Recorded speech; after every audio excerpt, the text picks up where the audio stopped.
Baradae dengan dijerat pasal 340 Kitab Undang-Undang Hukum Pidana, junto pasal 338 Kitab Undang-Undang Hukum Pidana, dan pasal 55, pasal 56 Kitab Undang-Undang Hukum Pidana, di mana tersangka Baradae mengaku melakukan penembakan terhadap Brigadir Joshua yang kemudian mengakibatkan meninggal dunia, di mana pengakuan dan berdasarkan keterangan yang disampaikan oleh Baradae bahwa melakukan penembakan tersebut adalah atas perintah dari atasan, di mana berdasarkan informasi yang sudah kita dapatkan atau yang sudah beredar di media sosial ataupun berdasarkan konferensi pers oleh pihak kepolisian yang menyatakan bahwa berdasarkan atasan Baradae yaitu Ferdy Sambo memerintahkan Baradae untuk melakukan penembakan terhadap Brigadir J.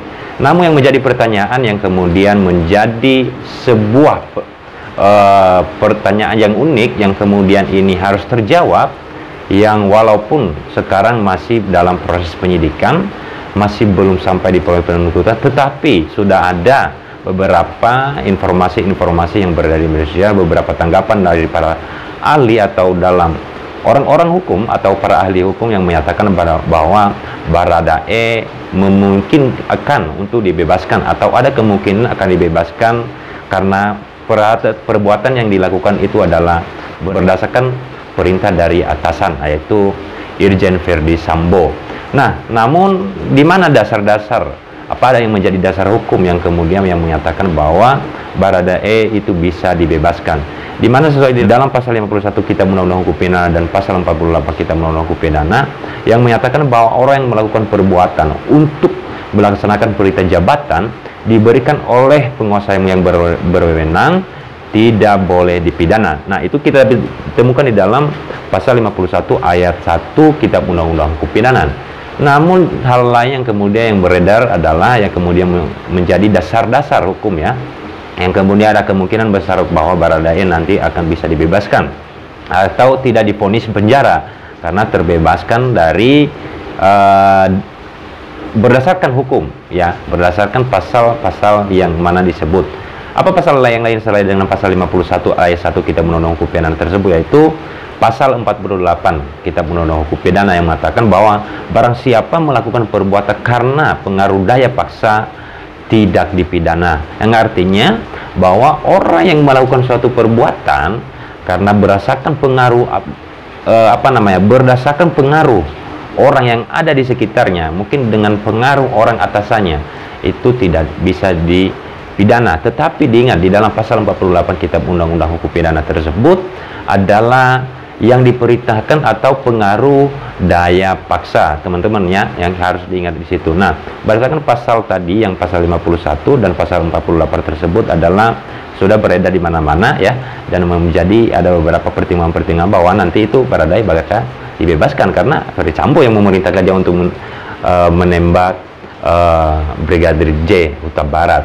Nah, kemudian menjadi pertanyaan, apakah ini memungkinkan kemudian mendapatkan vonis tersebut? Nah, ini yang jadi pertanyaan. Dan kemudian terhadap penembakan Baradae tersebut, apakah punya hak untuk menolak perintah atasan tersebut untuk melakukan penembakan? Nah, ini yang masih belum diketahui oleh penonton atau oleh masyarakat ini, ya kan? Jangan hanya menyebutkan pasal bahwa orang itu karena diperintahkan ya udah nggak bisa dibebaskan, bisa dibebaskan karena tidak bisa dipidana karena dia harus melakukan perintah atas atasannya gitu ya. Perintah atasannya yaitu harus tidak lakukan. Kalau tidak dilakukan nanti malah dia dimarahin segala macam gitu ya. Tapi di sini saya memberikan tanggapan teman-temannya bahwa Baradae harusnya mempunyai hak untuk menolak ya, mempunyai hak untuk menolak atas perintah atasan itu. Karena kenapa? Dalam pasal 7 ayat 3 huruf C ya, kode etik ya, kode etik Kepolisian Republik Indonesia itu menyatakan bahwa setiap anggota Polri yang berkedudukan sebagai bawahan wajib menolak perintah atasan yang bertentangan dengan norma hukum, norma agama, dan norma kesusilaan. Nah, kalau dilihat yang kemudian Baradae itu dia diperintahkan untuk melakukan penembakan terhadap Brigadir J, apakah itu apakah itu tidak bertentangan dengan norma hukum? Apakah itu tidak bertentangan dengan norma kesusilaan? Apakah itu tidak bertentangan dengan norma agama? Kalau dari nomor yang saya sebutkan bagaimana dalam kode etik Polri ya, pasal 7 ayat 3 huruf C itu, bahwa di situ bertentangan dengan norma hukum. Ia kan punya hak untuk menolak.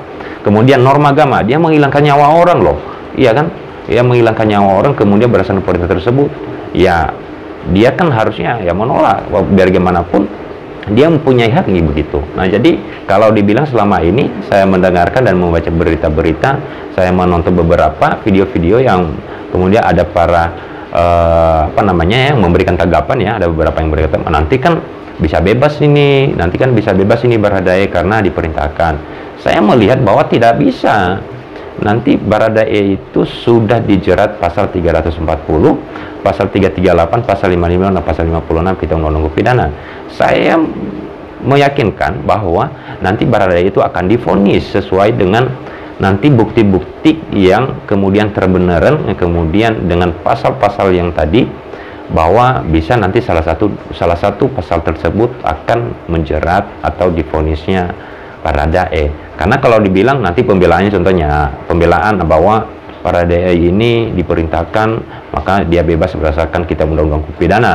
Nah, bisa saja seperti itu ngasih alasan, tetapi kan kalau dilihat dari kode etik kan ya tidak bisa ya begitu. Jadi apa yang menjadi apa yang menjadi kesimpulan dari video ini, bahwa pertama yang saya sebutkan tadi, pasal 51 ayat 1 Kitab Undang-Undang Hukum Pidana, yang kemudian pasal 48 Kitab Undang-Undang Hukum Pidana menyatakan bahwa kalau diperintahkan kan berdasarkan perintah ya. Jadi tapi di dalam pasal 48 Kitab Undang-Undang Hukum Pidana tersebut itu diperintahkan ya, itu ada kata mengatakan bahwa di bawah pengaruh daya paksa, di bawah pengaruh daya paksa. Nah, ini perlu pertimbangan tafsiran yang kemudian daya paksa yang dimaksud itu apa? Apakah benar-benar dipaksa atau enggak waktu itu? Nah, contohnya nanti ini barangkali dijadikan pembelaan ya. Mungkin nanti dijadikan pembelaan juga oleh pengacara Baradae nantinya di persidangan mungkin ya.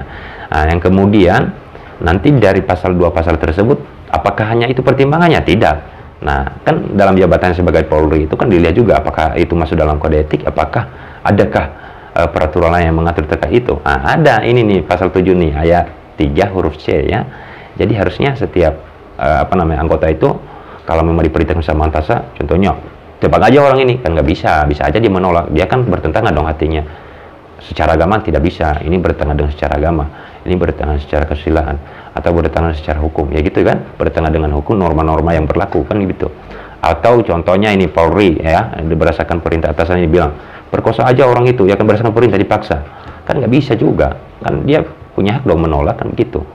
Nah, kalau seperti itu saya pikir bahwa tanggapan saya ya, menjadi tanggapan saya bahwa nanti Baradae itu berdasarkan pasal atau berdasarkan laporan ya yang sudah kemudian sudah diterima dan sudah diproses ini, saya lihat bahwa nanti bakalan dipenjara, nggak bakalan dibebaskan itu.